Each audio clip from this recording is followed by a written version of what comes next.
वक़्तु हलंदो अॼु JD Vance wise president America ॾाढो हिकिड़ी स्टेटमेंट ॾिनी। हू चवनि था पिया त भई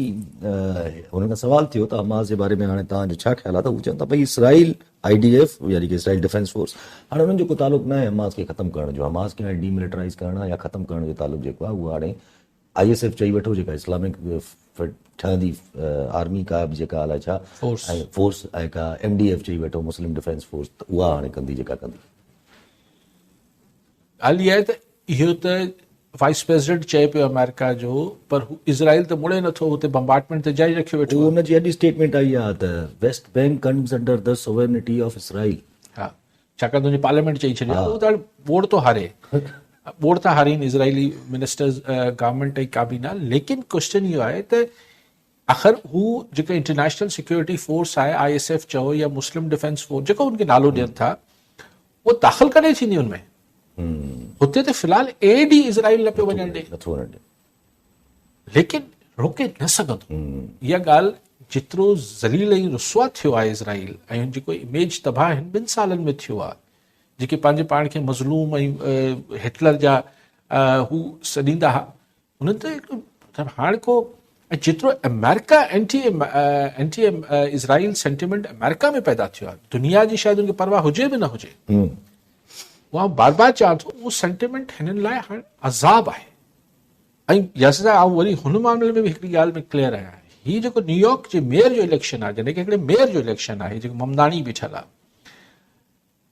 उहो 4 नवंबर आहे 6 नवंबर आहे, जेका बि तारीख़ आहे, इहो वॾो इंडिकेटर हूंदो। छाकाणि त इज़राइल जेको न्यूयॉर्क में तमामु वॾी आबादी यहूदियुनि जी आहे, ज्यूस जी आहे, ऐं हुनखे फुल फॉक्स TV ऐं हू जेको एक्स गवर्नर जेको साम्हूं कैंडिडेट बीठो अथसि, पूरी ताक़त लॻाइनि पिया त ममदानी खे हू हिकिड़ो मुस्लमान ऐं हुनखे एंटी इज़राइल ऐं एंटी जेको बि चइजे उहो साबित करण जी कोशिशि कनि पिया। बट हुनजो अच्छा हू चए त पियो त नेतन्याहू खे अरेस्ट कंदसि अगरि न्यूयॉर्क में लथो या हीअ सभु शयूं, लेकिन हू बेसिकली अगरि ॾिठो वञे त जेका कन्वेंशनल पॉलिटिक्स आहे अमेरिका जी, वॾो हिकिड़ो ॿियो बि मसइलो करे थो। हू जेको हुन रिसेंटली चयो आहे त मां आइस खे न्यूयॉर्क जे अंदरि एंटर न थियणु ॾींदुमि। आइस जेका इहा ऑर्गेनाइज़ेशन ठाही आहे ट्रंप माण्हुनि खे ॿाहिरि कढण वारी। दिलचस्प ॻाल्हि इहा आहे त हाणे हू जेको साम्हूं कैंडिडेट अथसि एक्स अॻूणो गवर्नर आहे न्यूयॉर्क स्टेट जो, हू हाणे पंहिंजो इहो बयानियो ॾिए पियो त बाबा अगरि ममदानी खे न्यूयॉर्कर्स खटराए छॾियो त पोइ डोनाल्ड ट्रंप हिते अची न्यूयॉर्क ते कब्ज़ो करे हाणे पियो, फौज खणी ईंदो, ममदानी खे मेयर बि ट्रंप थी वेंदो, पोइ सोचो तव्हां सां छा चुट थींदी। यानी इहो पाकिस्तान में इहा ॻाल्हि कजे त बाबा गवर्नर राज लॻी वेंदो, बाबा हीअ थी वेंदो, त सम्झ में अचे थो। हाणे अमेरिका सो बट टेम्परेचर्स जेके माण्हुनि जे हुते एहसासात आहिनि, ट्रंप खे बि इहो अहसासु आहे त हुनजे पंहिंजे अफ़ालनि जे करे त हुनखे जेको मुखालफ़त वधे पई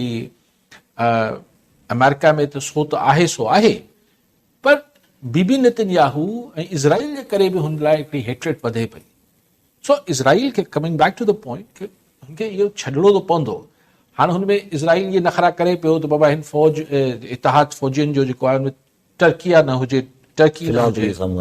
हाणे पाकिस्तान वञे पियो 26 नवंबर ते, शायदि पाकिस्तान बि ऑफर कंदो त भई असां बि शामिल थियूं, त उते बि शायदि इज़राइल एतिराज़ करे। छाकाणि त इहे पाण यादि अक्सर डिस्कस कंदासीं त अगरि गज़ा में मुस्लमान मुल्कनि जी फ़ौजनि में Egypt, Jordan, Saudi, Turkey, Pakistani, Indonesians हे अची वेही रहिया अगरि गज़ा में, भले मथां तव्हां टोनी ब्लेयर खे विहारियो पिया या कंहिंखे विहारियो पिया, नुक़सानु आहे इज़राइल। इज़राइल त is a loser. Yes Yes obviously. अगरि हिकिड़ो दफ़ो ही फौजी अची हुते जीअं UN जा पीस कीपर्स अची वेहंदा आहिनि, कीपिंग फोर्स वेहंदी आहे, ईअं ही अगरि पीस कीपिंग फोर्स थी वेही रहिया हिननि मुसलमान मुल्कनि जा, त इज़राइल छा करे सघंदो? या पोइ इन करे त ज़ाहिर इहो शक आहे न त इन ॻाल्हि खे त ज़ाहिर इज़राइल कॾहिं बि न मञींदो त भई का पीस कीपिंग फोर्स अचे। पोइ तंहिंजे करे माण्हू इहो ख़दशो बि इज़राइल न मञंदो, छा मुराद आहे, छा कंदो? न पोइ तॾहिं करे माण्हू इहो ख़दशो ज़ाहिर कनि था त पोइ इहो शायदि ट्रम्प या अमेरिकन एडमिनिस्ट्रेशन जो कुझु एक्स्ट्रा प्रेशर आहे इज़राइल जे ऊपर त उहो मञे ॻाल्हियूं ॿियूं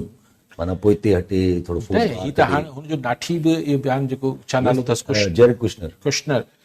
ट्रम्प हुन बि चयो त नाराज़ हा हुन बि चयो न त भई हाणे मतिलबु हिकिड़ो वक़्तु अची वियो आहे ट्रम्प चए पियो त हाणे नेतन्याहू घणो वक़्तु निकिरी वियो आहे लाइन खे लिताड़े विया हा, लिका लता। त मसइलो आहे न हाणे हिकिड़ो हिन जो क्रेडिट हू खणी चुको आहे ट्रम्प त मूं अमन कराए छॾियो जेको गिणाईंदो आहे पंहिंजी लिस्ट हुन में हिन खे गिणी चुको आहे त मां गज़ा में अमन कराए छॾियो आहे उहो इज़राइल अमन ई न पियो थियणु ॾे जी असां वटि जेको पूरी हिकिड़ी पॉलिसी थी 72 दाड़ेलनि सरेंडर बि कयो अॼु ख़बर हली पए त अञा